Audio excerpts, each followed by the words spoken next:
Therefore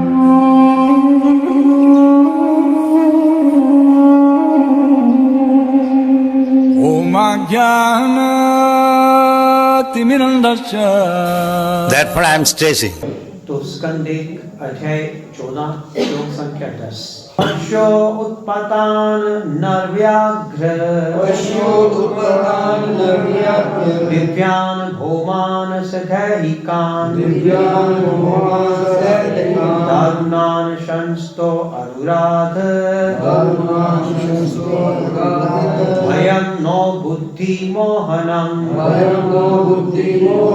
तो यहाँ पर युधिष्ठिर महाराज बात कर रहे हैं। वो कह रहे हैं, हे पुरुष व्याघ्र, ऐसा व्यक्ति जो मनुष्य जो व्याघ्र की तरह दिखने वाला हो। हे पुरुष व्याघ्र, जरा देखो तो कि देवी प्रभावों, पृथ्वी की प्रतिक्रियाओं तथा शारीरिक आपदाओं के कारण उत्पन्न होने वाली कितनी खतरनाक आपदाएं हमारी बुद्धि को मोहित करके निकट के भविष्य में आने वाले खतरे की सूचना दे रही है। बोले यहाँ बता रहे हैं कि जो हमारे भविष्य में होने वाले जो खतरे हैं, वो हम अपने आस पड़ोस, अपने आले दुआले में जो कुछ घट रहा होता है उससे हम अंदेशा लगा सकते हैं। तो यहाँ पर कहा कि दैवी प्रभावों, पृथ्वी की कुछ प्रतिक्रियाएं, जैसे हमने अभी देखा था पिछले श्लोकों में कि एक ऋतु आई गई, दूसरी ऋतु उसके बीच ओवरलैप कर दी।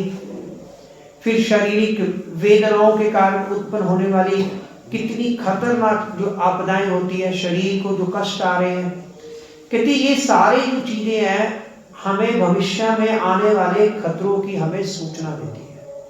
क्योंकि युधिष्ठिर महाराज सोच रहे थे कि काफी समय हो गया, अर्जुन अभी तक आया नहीं है, तो कुछ ना कुछ ऐसा ना हो कि कुछ गलत वहां पे घटा हो। और उसे उन्हें लग रहा था कि शायद भगवान जो कृष्ण है इस संसार से चले गए हैं अपनी लीला समाप्त करके। तो ये सारी बातें उनके दिमाग में इस प्रकार चल रही है। तो प्रभुपाद अपने तात्पर्य में लिख रहे हैं, सभ्यता की भौतिक उन्नति का अर्थ है 3 प्रकार की आपदाओं की प्रगति।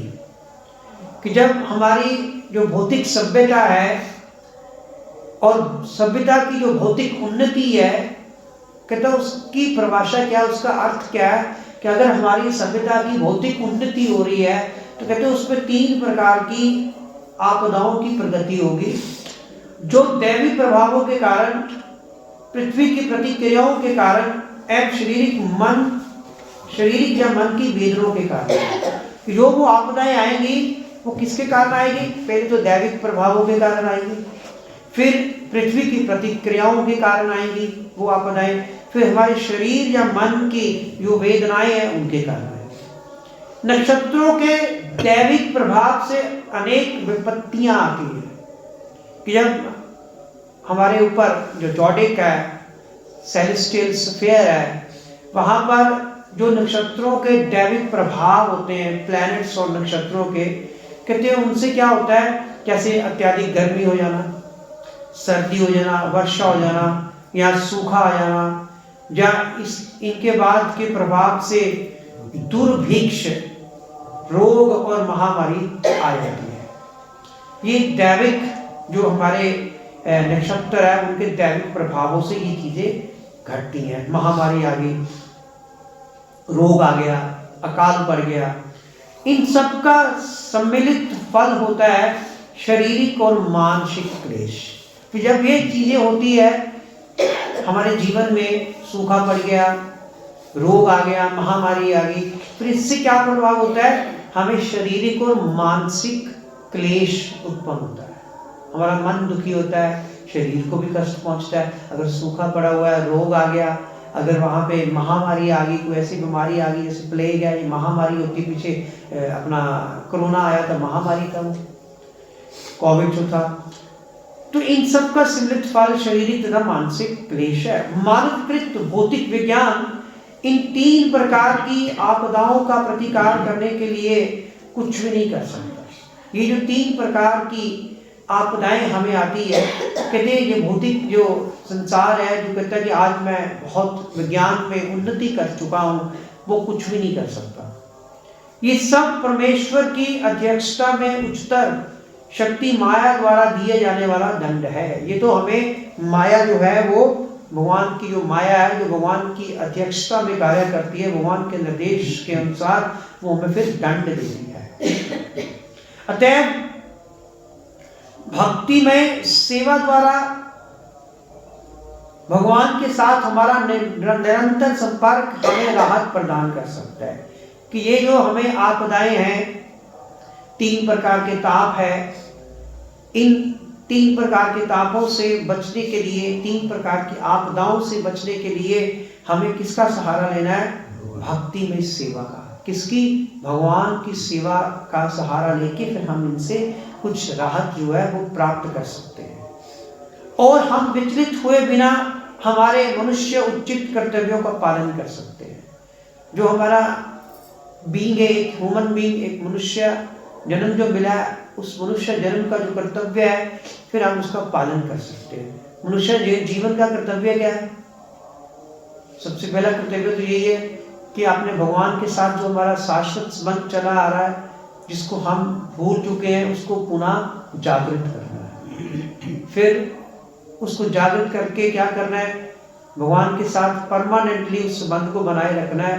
वो तभी बनेगा अगर हम भगवान के धाम में चले जाएंगे, भगवान की सेवा वहां पे जाकर निरंतर करते रहेंगे। फिर भी असुर जन जो ईश्वर के अस्तित्व पर विश्वास नहीं करते, वे इन 3 प्रकार की आपदाओं का सामना करने के लिए अपनी खुद की योजनाएं बनाते रहते हैं।